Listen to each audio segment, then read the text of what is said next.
everyone, this is Denise from Liquid Color, and today I have my first collaboration to show you. Not only is this my first collaboration, but it's also my first challenge. Another YouTuber by the name of Pinar on her channel MahmurLemur contacted me about doing a collaboration. She's primarily a polymer clay artist who recently started painting with watercolors, and I'll put a link to both her channel and her half of the collaboration in the description below. We talked about a few different options for a collaboration and decided on a 3-color challenge for each other. For her, I chose turquoise, mauve, and cadmium orange from her available colors. And at the time of recording this video, I'm not sure what she's come up with yet. I'm really excited to see it. As for my half of the challenge, out of the dozens and dozens of colors I provided for her to choose from, she managed to somehow pick 3 colors that I wasn't exactly excited about. She chose my Schmincke Venetian red and lemon yellow, along with my Winsor Newton Winsor violet. Now, the reason that I am not a huge fan of some of these colors is that Venetian red is very opaque for a watercolor, and then the Hansa yellow lemon is not my favorite yellow, as many of you may have come to guess from my color spotlight that I did a couple weeks ago.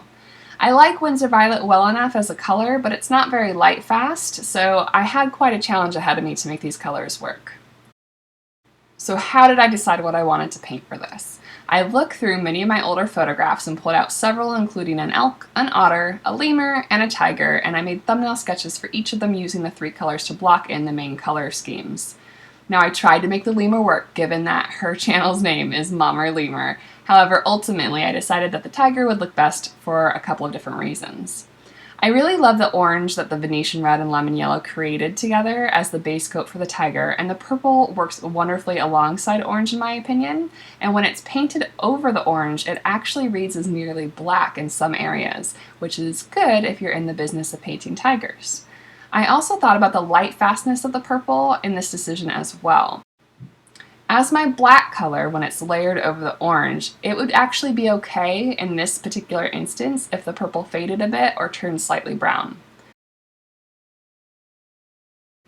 I did decide to use a different photograph from the one that I used in my thumbnail sketch, but it's still of the same tiger that I photographed at the San Francisco Zoo many years ago.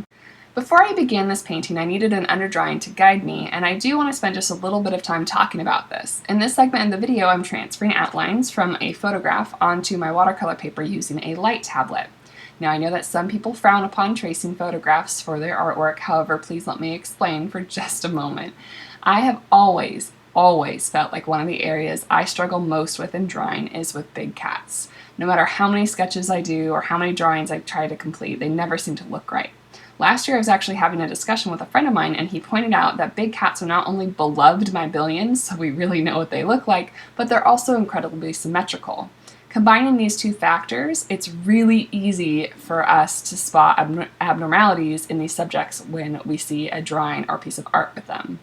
It's similar in my fear of painting people, I think, because people see people so often, and we're symmetrical, and we know what we're supposed to look like, so any shortcomings in a drawing are very noticeable. Alright, so that being said, I took this original photograph so I don't have to worry about copyright, and I really wanted to paint a tiger to help build my own confidence in this area.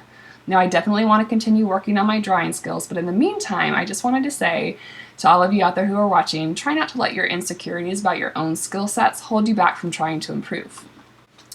Using this light table was so helpful for me in trusting my own skills as a watercolorist. I really loved the end result, and that boosting confidence will help push me forward in working on my drawing skills moving forward from here. I hope that this little side tangent was helpful information in creating your own artwork, and if you don't have a light tablet, you can always use your window on a bright sunny day. Alright, so back to the painting. Despite feeling challenged in both the subject and the colors that I was working with, I was really thrilled at the opportunity to grow as an artist. I want to send huge thanks to Pinar for pushing me way outside my comfort zone to help me create one of my favorite paintings yet. I'm really glad that you chose these colors that I wasn't initially excited about, and the end result definitely surprised me. I hope that you enjoy watching the time-lapse of this piece coming together, and let me know in the comments below about a time that you really felt like you were challenged and or really grew as an artist. Don't forget to like and subscribe if you'd like to see more content like this, and definitely head over to MahmurLemur's page to see her half of the challenge. I do have a few more collabs coming up with other YouTubers in the upcoming months, so stay tuned for that. Thank you so much for watching, and I will see you next time.